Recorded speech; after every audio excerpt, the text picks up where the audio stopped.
Doctor ortho Ayurvedic oil and capsule. अब दर्द भी घुटने टेकेगा। 3 दिन के सेशेल्स के दौरे पर पहुंचे पीएम मोदी का भव्य स्वागत। आजादी की स्वर्ण जयंती समारोह पर होंगे मुख्य अतिथि। द्विपक्षीय सहयोग के सभी पहलुओं की समीक्षा होगी। भारत सेशेल्स के बीच कई समझौतों पर हस्ताक्षर होंगे। गौतम बुद्ध नगर में सीएम योगी ने किया इलेक्ट्रॉनिक्स मैन्युफैक्चरिंग प्लांट का शिलान्यास। सीएम योगी ने कहा, सेमीकंडक्टर आज दुनिया का सबसे बड़ा ताकत। भारत को सेमीकंडक्टर के हब के रूप में स्थापित करना हमारा लक्ष्य है। 2027 के लिए कांग्रेस ने बनाई अनुसूचित जाति पिछड़ा वर्ग को साधने की रणनीति। एआईसीसी के अनुसूचित जाति विभाग के राष्ट्रीय अध्यक्ष राजेंद्र पाल गौतम यूपी के नए कांग्रेस प्रभारी नियुक्त। पटियाला में पंजाब के मुख्यमंत्री भगवंत मान ने आधुनिक खेल स्टेडियम का किया शिलान्यास। कार्यक्रम में मुख्यमंत्री मान ने की बड़ी घोषणा। 1 जुलाई से महिलाओं को प्रति माह 3,000 रुपए दिए जाएंगे। सरपंचों को हर माह मिलेंगे 10,000 रुपए। वेनेजुएला में फिर लगे भूकंप के झटके। रिक्टर स्केल में 4.9 रही तीव्रता। राहत अभियान के लिए अमेरिका ने बढ़ाया सहयोग। वेनेजुएला में अंतर्राष्ट्रीय मदद तेज, राहत कार्य जारी।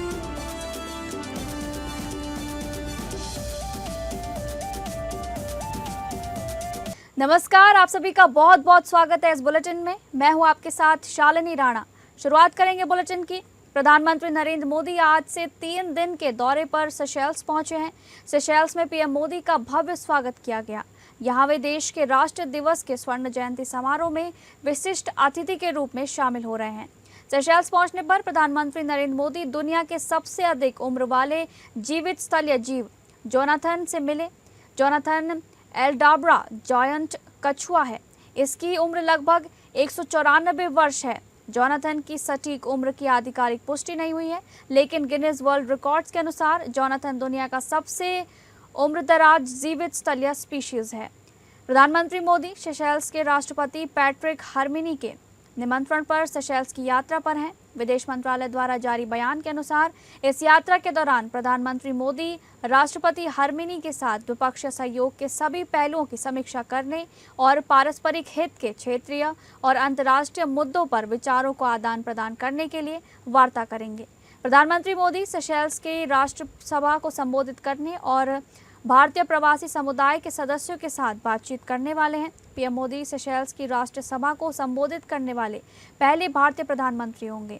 विदेश मंत्रालय के बयान में कहा गया है कि भारत और सेशेल्स के बीच ऐतिहासिक, सांस्कृतिक और जनसंबंधों पर आधारित दीर्घकालिक साझेदारी है। हिंद महासागर क्षेत्र में एक महत्वपूर्ण समुद्री पड़ोसी होने के नाते सेशेल्स भारत के विजन महासागर और वैश्विक दक्षिण के प्रति हमारी प्रतिबद्धता में विशेष स्थान रखता है।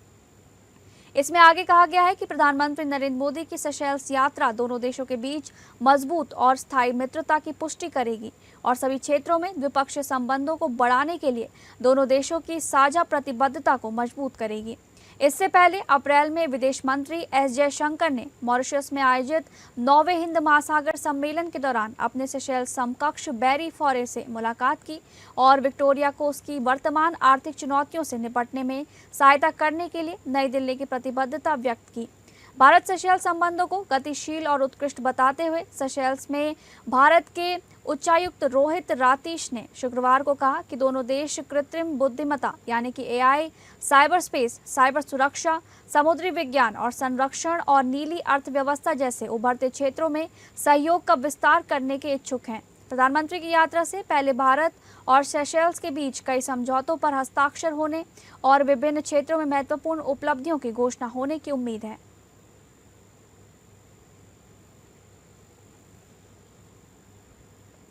अगली खबर का रुख करेंगे, जहां पर उत्तर प्रदेश के गौतम बुद्ध नगर में मुख्यमंत्री Yogi Adityanath electronics manufacturing plant का शिलान्यास करने पहुंचे।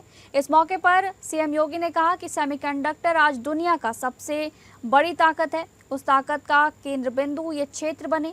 आज इलेक्ट्रॉनिक कंपोनेंट के नए हब के रूप में इस क्षेत्र को स्थापित करने के लिए हमारी सरकार प्रतिबद्ध है। उन्होंने आगे कहा कि जो चीज़ हम दुनिया से आयात करते हैं वो हमारे यहाँ बने और हम उसे निर्यात करें। भारत को इलेक्ट्रॉनिक कंपोनेंट के हब के रूप में स्थापित करना है। इसी आक्रामक रणनीति, प्रेरणादायी नेतृत्व के नाते कभी उत्तर प्रदेश के जंगल राज कहा जाने वाला जेवर आज मंगल राज के रूप में बदल गया है। कैसी आक्रामक रणनीति हो, समर्पण का भाव हो, आत्मानुशासन हो, तो कैसे कोई देश इलेक्ट्रॉनिक मैन्युफैक्चरिंग का हब बन सकता है। कोरिया उसका उदाहरण अतीत में बन चुका है।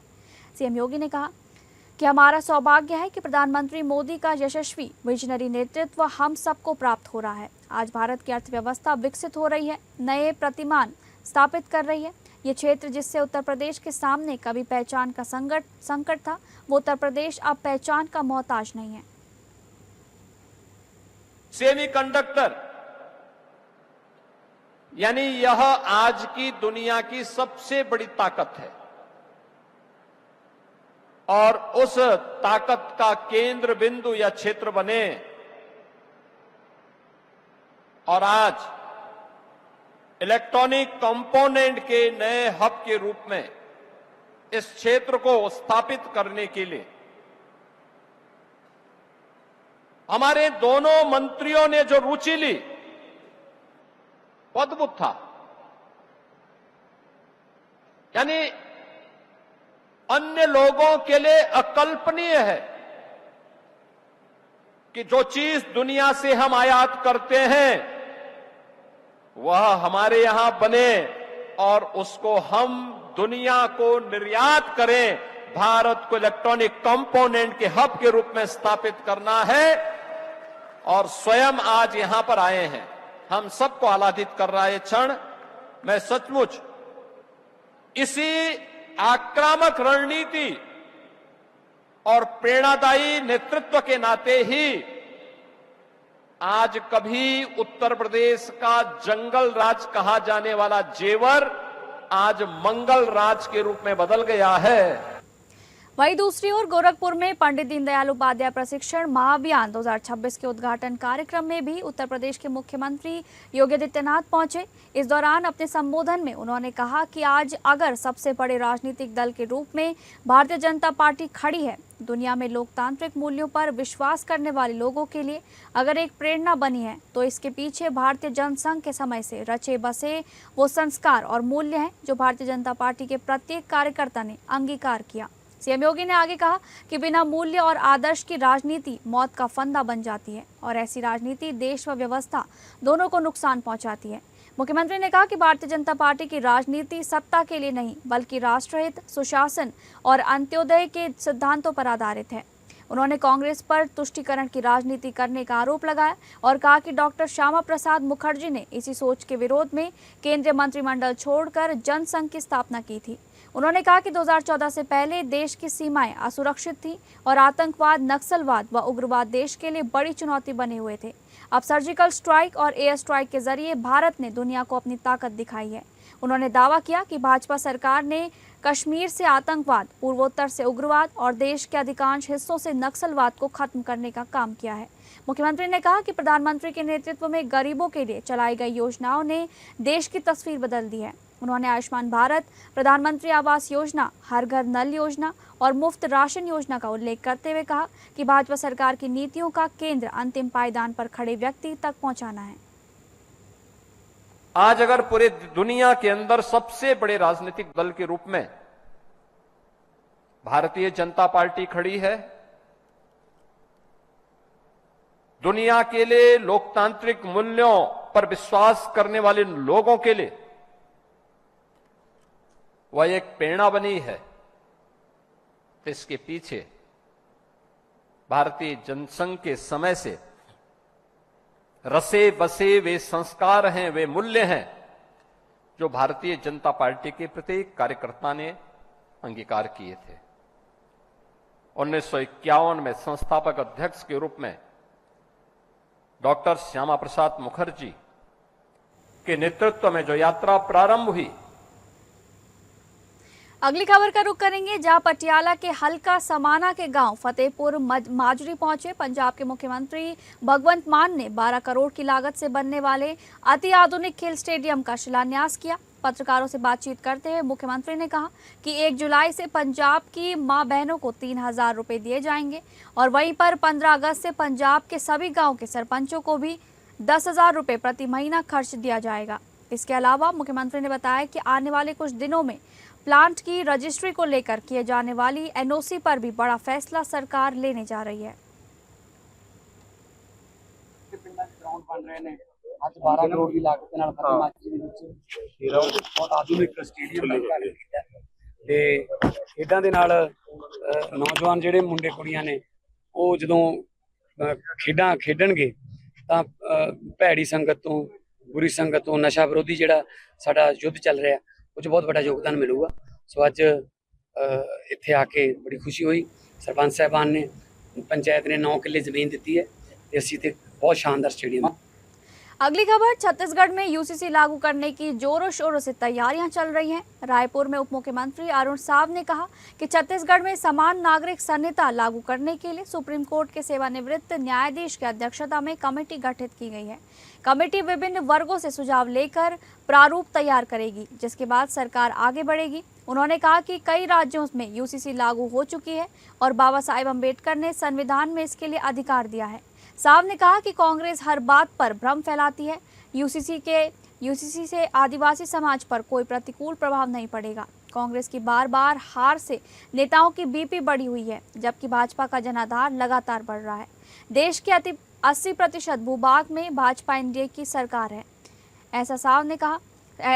एल्डरमैन नियुक्ति पर उन्होंने बताया कि नगर निगम अधिनियम के प्रावधान के तहत रायपुर और सरगुजा संभाग के सभी नगरीय निकायों में नियुक्ति की गई है। शेष संभागों में भी जल्द नियुक्ति होगी। समान नागरिक संहिता के लिए सर्वोच्च न्यायालय के सेवानिवृत्त न्यायाधीश की अध्यक्षता में कमेटी का गठन हुआ है। ये कमेटी विभिन्न वर्गों से, समाज के लोगों से सलाह सुझाव आमंत्रित करेगी और उन सब बातों पर विचार करके अपना प्रारूप प्रस्तुत करेगी और फिर सरकार उस पर विचार करके आगे बढ़ेगी। देश के 3 राज्यों में यूसीसी समान नागरिक संहिता लागू हो चुकी है और उसका पूरे राज्य में स्वागत हुआ है और आज की आवश्यकता है। और यूसीसी के लिए देश के संविधान में बाबा साहब भीमराव अंबेडकर ने प्रदान किया हुआ है, तो उसी को ध्यान में रखते हुए, आज की आवश्यकता को ध्यान में रखते हुए ये प्रारूप कमेटी का गठन किया गया है। और निश्चित रूप से आज छत्तीसगढ़ की महती आवश्यकता है और जैसा रिपोर्ट आएगा उस पर सरकार त्वरित रूप से। अगली खबर, बीजेपी के नए प्रदेश मंत्री सहजानंद राय ने सपा पर हमला बोलते हुए 2027 में फिर से यूपी में कमल खिलने का दावा किया है। उन्होंने कहा कि अखिलेश यादव को सिर्फ प्रेस कॉन्फ्रेंस और ट्विटर की राजनीति करने की आदत है। जनता सपा कांग्रेस को नकार चुकी है और 2017 की तरह 2027 में भी बीजेपी प्रचंड बहुमत से कमल खिलाएगी। बीजेपी संगठन और कार्यकर्ताओं के दम पर फिर इतिहास दोहराएगी।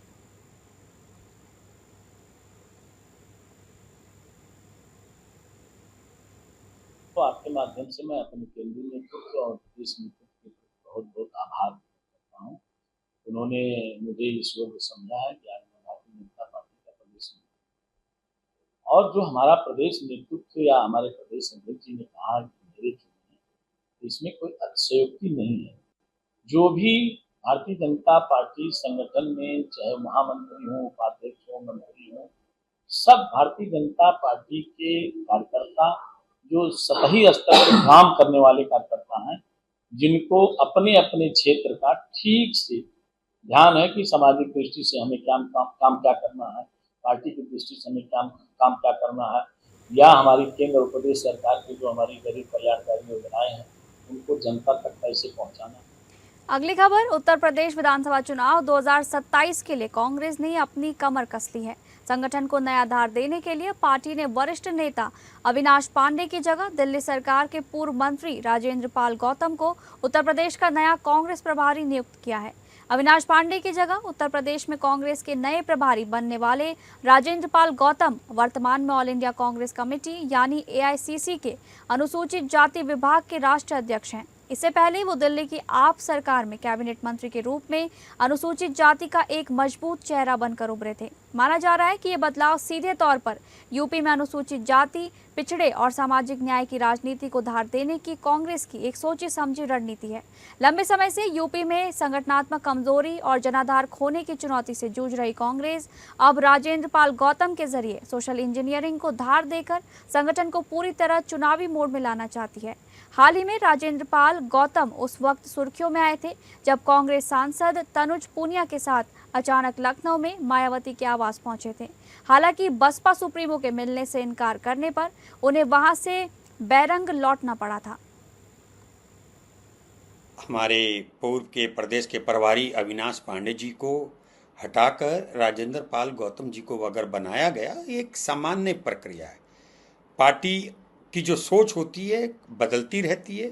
किस व्यक्ति का उपयोग कहाँ लेना है, कब लेना है, कैसे लेना है, ये पार्टी नेता तो जानता है। इसी के तहत गौतम साहब को यहाँ का बना दिया और हो सकता है अविनाश पांडे जी को कहीं और का बना दिया जाएगा। तो मुझे लगता है इसमें कोई ऐसी राजनीतिकरण नहीं होना चाहिए कि इधर की उधर की बातें हों। ये एक सामान्य प्रक्रिया है। भाई गौतम साहब का फ़ायदा अगर हमें उत्तर प्रदेश में मिल सकता है तो क्यों ना लिया जाए।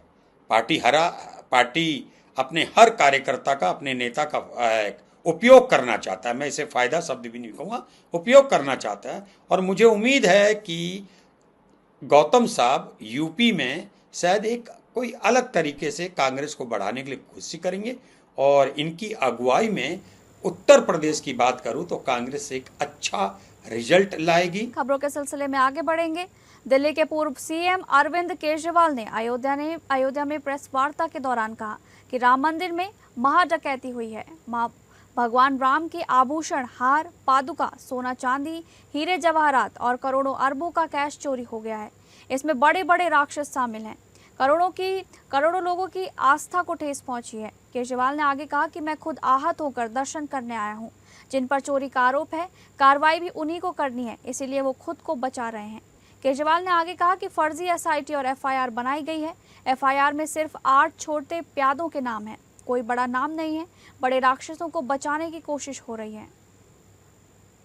भगवान राम के यहाँ उनके घर में महाडकैती हो गई है। भगवान राम के आभूषण, उनका हार, उनकी पादुका, उन पे चढ़ाए गए चांदी, सोना, हीरे जवाहरात, करोड़ों अरबों रुपए का कैश और ना जाने क्या क्या भगवान राम के घर से चोरी हो गया है। और इस चोरी में बहुत बड़े बड़े राक्षस शामिल हैं। भगवान राम पे करोड़ों करोड़ों लोगों की आस्था है। उन करोड़ों लोगों की आस्था को ठेस पहुंची है। लोग आहत हुए हैं। मैं स्वयं बहुत आहत हुआ और इसीलिए आज मैं भगवान राम के दर्शन करने के लिए राम मंदिर गया। जिन लोगों ने चोरी की है, जो इस महाडकैती में शामिल हैं, बदकिस्मती से उन्हीं को कार्रवाई भी करनी है। इसी कड़ी में अयोध्या में राम मंदिर चढ़ावा चोरी प्रकरण में गिरफ्तार सभी 8 आरोपियों को कड़ी सुरक्षा व्यवस्था के बीच जिला एवं स्तर न्यायालय फैजाबाद में पेश किया गया है। सुनवाई के बाद सभी आरोपियों को 29 जून तक के लिए न्यायिक हिरासत में जेल भेज दिया गया है। आरोपियों को एसओजी प्रभारी अपनी टीम के साथ न्यायालय लेकर पहुंचे। इससे पहले सभी का पुलिस लाइन स्थित अस्पताल में मेडिकल परीक्षण कराया गया। पेशी के दौरान न्यायालय परिसर में अतिरिक्त पुलिस बल तैनात रहा और सुरक्षा के कड़े इंतजाम किए गए।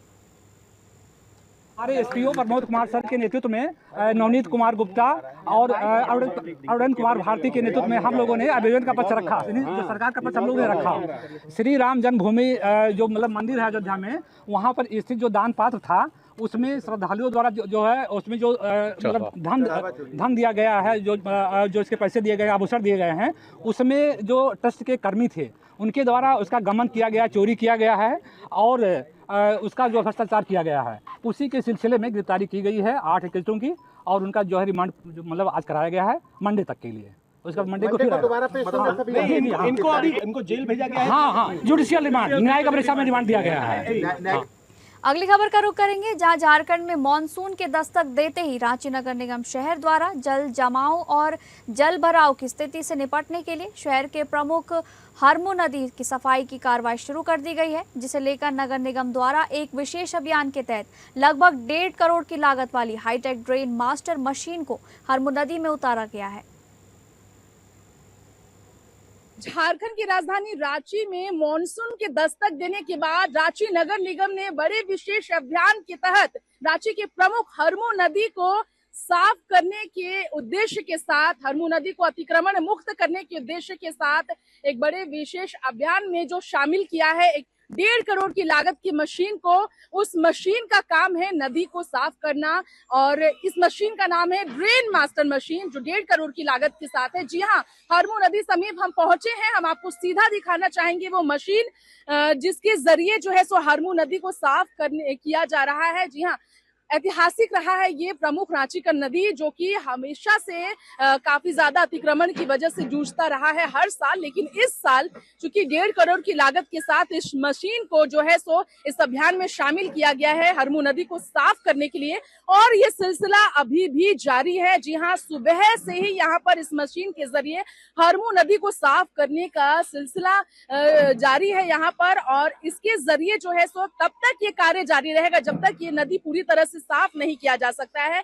देखने वाली बात ये होगी कि 1.5 करोड़ की लागत की ये मशीन हरमू नदी को साफ कर पाती है या नहीं। रांची नगर निगम के इस विशेष अभियान की सफलता कब तक आती है सामने, ये देखने वाली बात होगी। चूंकि CCLSR के फंड के तहत इस मशीन को खरीदा गया है, पहली बार ऐसा रांची में हुआ है कि 1.5 करोड़ की लागत के साथ मशीन को लाया गया है नदी को साफ करने के लिए। ड्रेन मास्टर इस मशीन का नाम है और स्पेशलिस्ट नदी को साफ करने का ये काम करता है। और आपको बताना चाहेंगे, चूंकि मॉनसून में जल जमाव की स्थिति काफी ज्यादा चुनौतीपूर्ण होती है रांची शहर वासियों के लिए, यहाँ पर आवाजाही की स्थिति काफी बुरी हो जाती है मॉनसून में। ऐसे में मॉनसून की दस्तक देने के ठीक बाद रांची नगर निगम ने अभियान के तहत हरमू नदी को साफ करने का ये सिलसिला शुरू किया है, ये अभियान लाया है। देखने वाली बात होगी कि रांची नगर निगम अपने अभियान को सफल करने में और कितना समय लेती है, और मॉनसून में इस वर्ष किस तरीके से रांची में लोगों को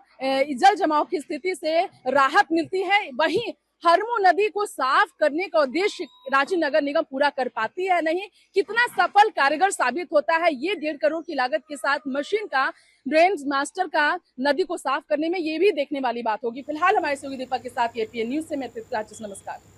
झारखंड के रामगढ़ जिले में भीषण सड़क हादसे में 8 लोगों की मौत मामले पर आक्रोशित ग्रामीणों द्वारा शुक्रवार को देर शाम तक सड़क जाम कर प्रदर्शन किया गया, जो आखिर में उनकी मांगों को पूरा करने के शर्त पर खत्म हुआ।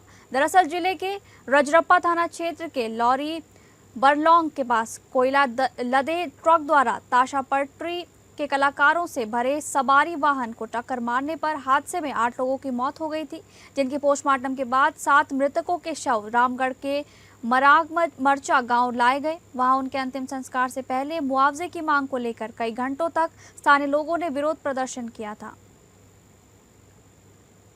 8 लोग आए थे, जिसमें एक क्रिटिकल थे, जिनको कि हम लोग फर्स्ट एड करके स्टेबलाइज करके रिम्स रेफर कर दिए, और 7 ब्रॉड डेड थे। 7 लोगों को मरे हुए लाए गए थे। घायल एक थे जो क्रिटिकल थे, हेड इंजरी थी, उनमें काफी प्रेजेंटेशन था हेड इंजरी का, तो स्टेबलाइज करके हम लोग और उनको शिफ्ट कर दिया जी से। उनको कहाँ रखा गया है? तो सब मॉर्चुरी में रखा गया है, हमारे यहाँ मॉर्चुरी फंक्शनल है। अगली खबर, उत्तराखंड के कर्णप्रयाग और नगरासू में हाल ही में हुए घटनाक्रम को सरकार ने गंभीरता से लिया है। मुख्यमंत्री पुष्कर सिंह धामी ने स्पष्ट संदेश दिया है कि चारधाम यात्रा और प्रदेश की कानून व्यवस्था को प्रभावित करने की किसी भी कोशिश को बर्दाश्त नहीं किया जाएगा।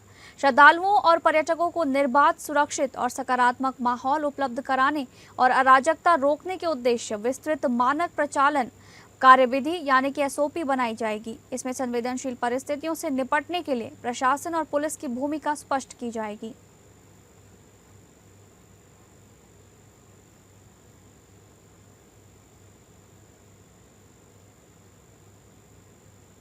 अगली खबर का रुख करेंगे, जहां अमेरिका ने वेनेजुएला में राहत और बचाव कार्यों के लिए अपनी सहायता तेज कर दी है।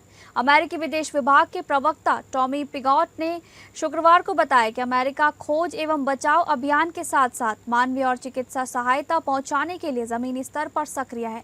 अमेरिकी दक्षिणी कमान के मेजर जनरल केविन जे जेरार्ड और कराकास में अमेरिकी दूतावास के प्रभारी जॉन एम बैरेट ने राष्ट्रपति डेल्सी रॉड्रिगेज और अन्य वरिष्ठ अधिकारियों से मुलाकात कर राहत कार्यों के समन्वय पर चर्चा की। इस बीच अमेरिकी दूतावास ने बताया कि विशेष खोज एवं बचाव टीमों के लिए उपकरणों की पहली खेप वेनेजुएला पहुंच गई है। प्रत्येक टीम में करीब 80 विशेषज्ञ शामिल हैं, जिनमें दमकल कर्मी, डॉक्टर, संरचनात्मक इंजीनियर और मलबे में लोगों का पता लगाने के लिए प्रशिक्षित 12 खोजी कुत्ते शामिल हैं।